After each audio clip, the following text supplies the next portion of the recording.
Do you need more than one watercolor brush to get started painting?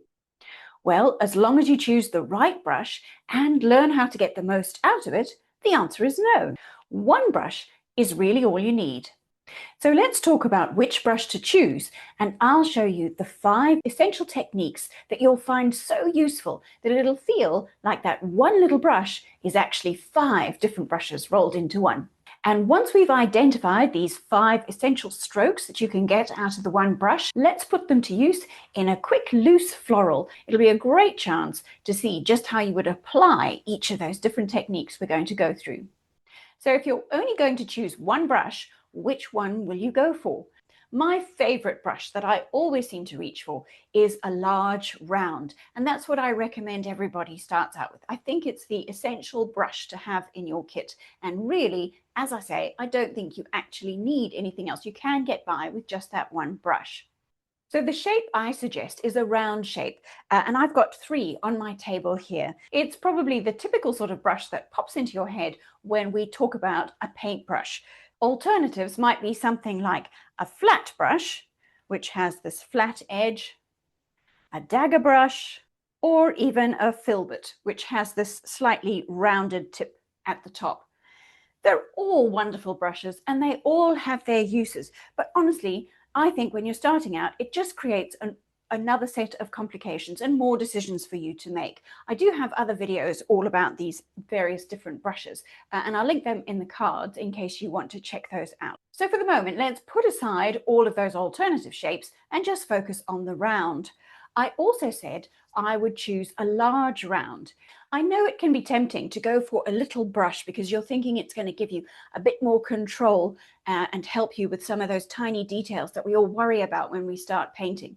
But if you're choosing to embrace a sort of loose, expressive approach to watercolor, which I highly recommend, it's what I'm all about, then I think those small brushes will actually do you a grave disservice, because what they tend to do is make you start worrying about getting things perfect, which is not what you want at all.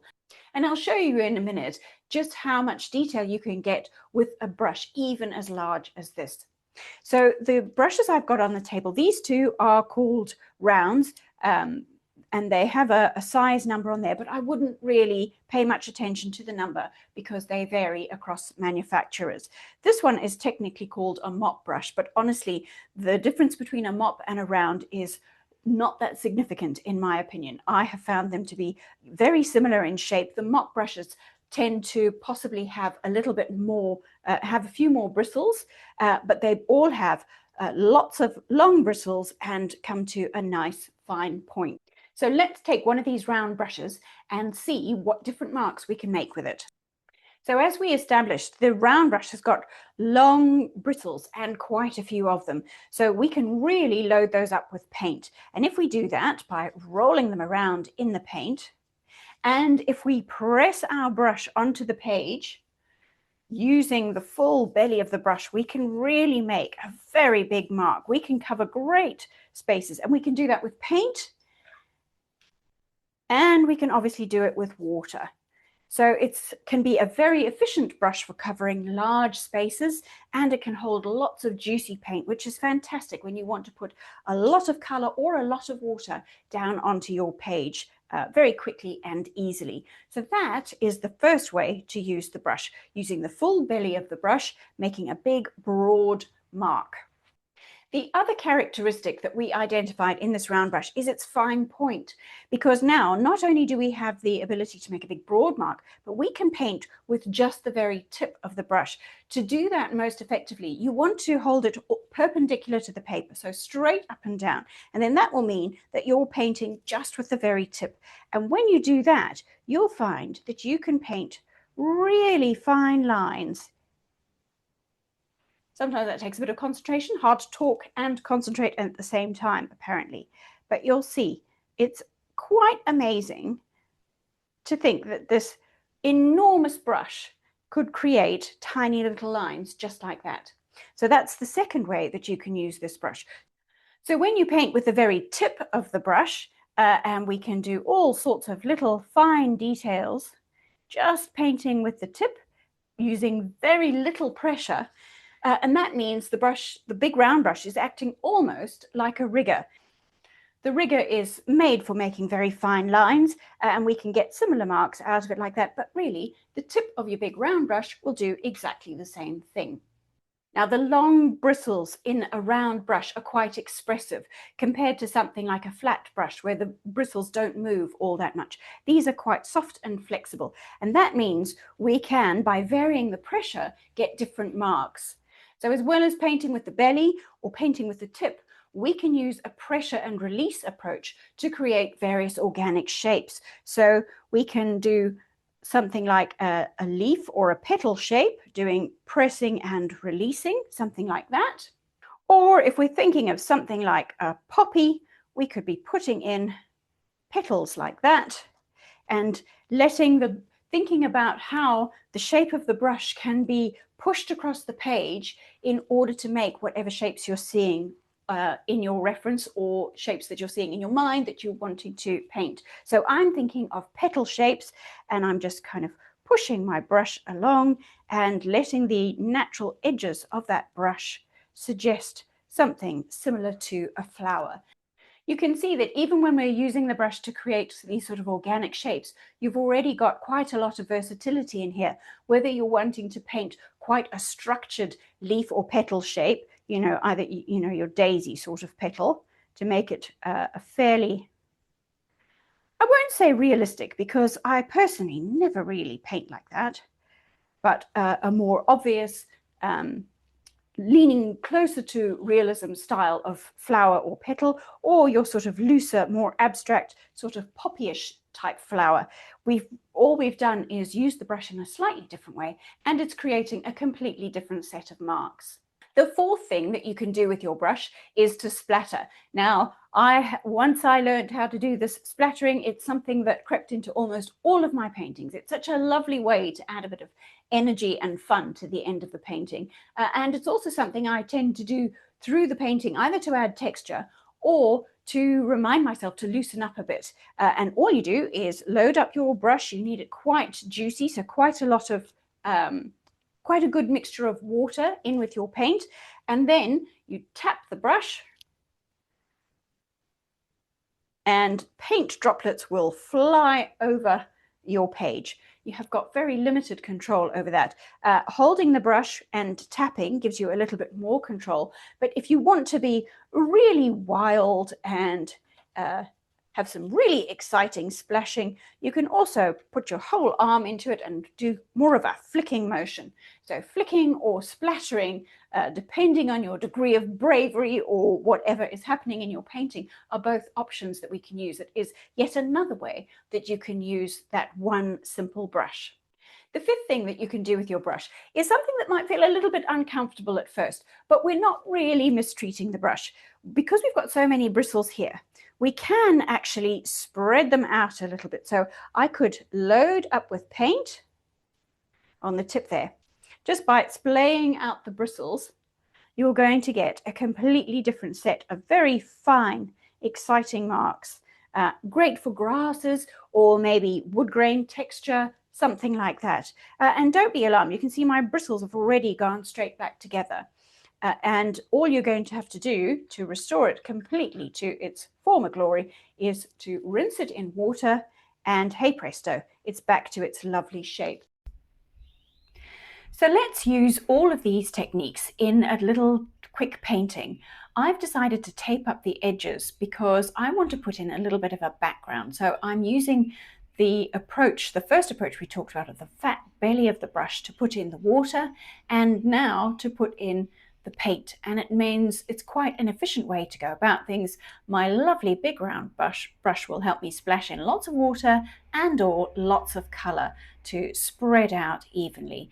And if there's a little bit of dampness on the page, as there is, you saw me putting water in first, it means that we don't have to worry too much about this. We can fiddle around with this wash a little bit, because I don't like a plain flat wash. I like a little bit of interest. I like a little bit of variation in the color, and I'm wanting to kind of blend it out so that it ends up being paler and paler towards the bottom, because I'm going to put in grasses and things for my poppies to sit in a moment. Now you can see on the left-hand side there of the page, I've got some funny marks appearing. I'm really not sure what those are. I think it's because there must be something on the paper, because the little book that I'm choosing to work in has a little bit of a story. I'm working on an old project that I discovered when I tidied up my studio a while ago. I had pre-cut these pages of lovely watercolor paper, but honestly so many years ago that I can't even remember starting this project.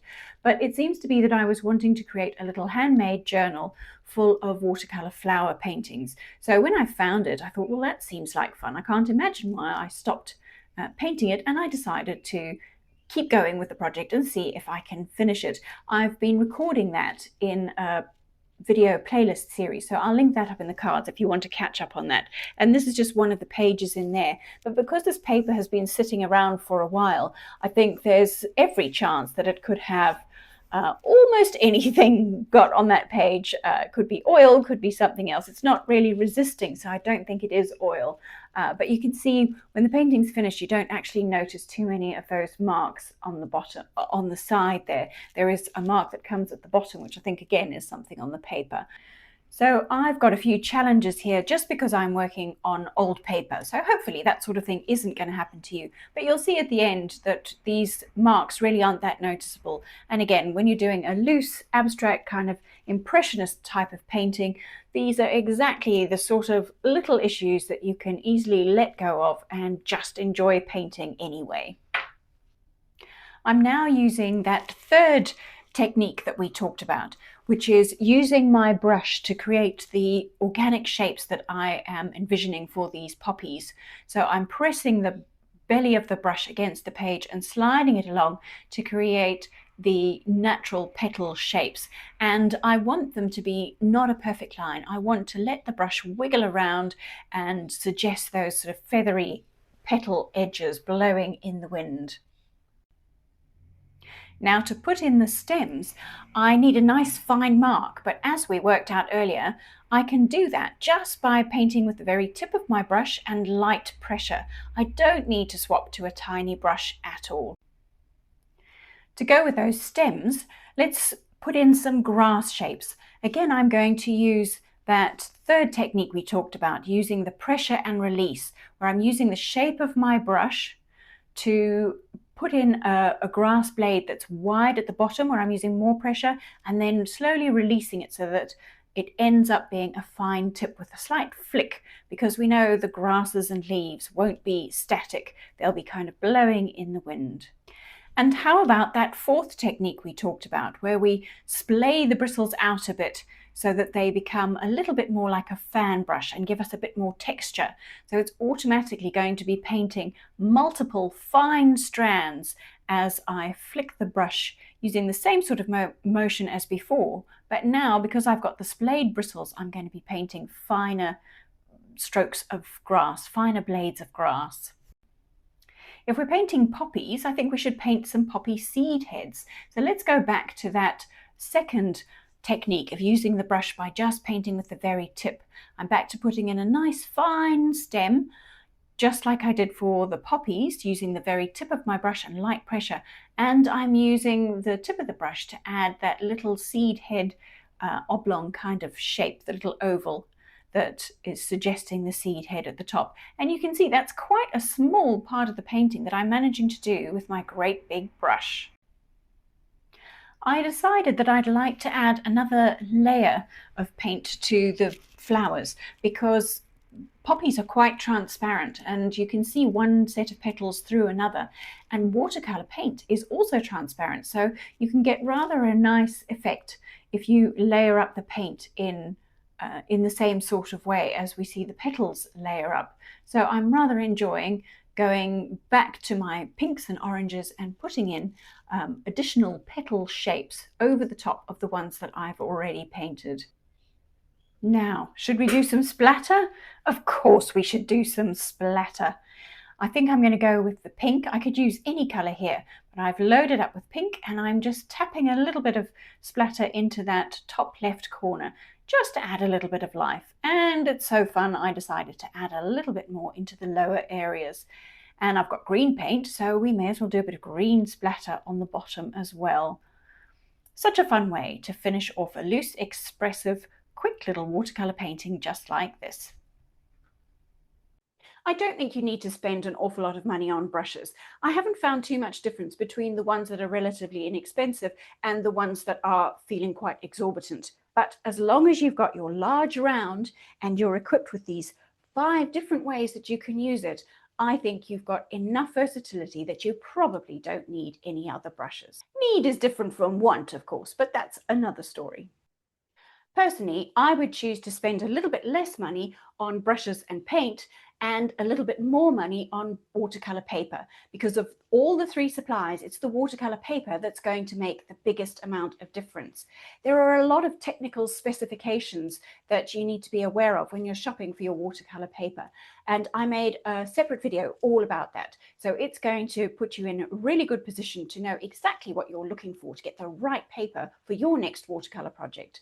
I'm going to pop that video up on the screen now, and you can watch that one next.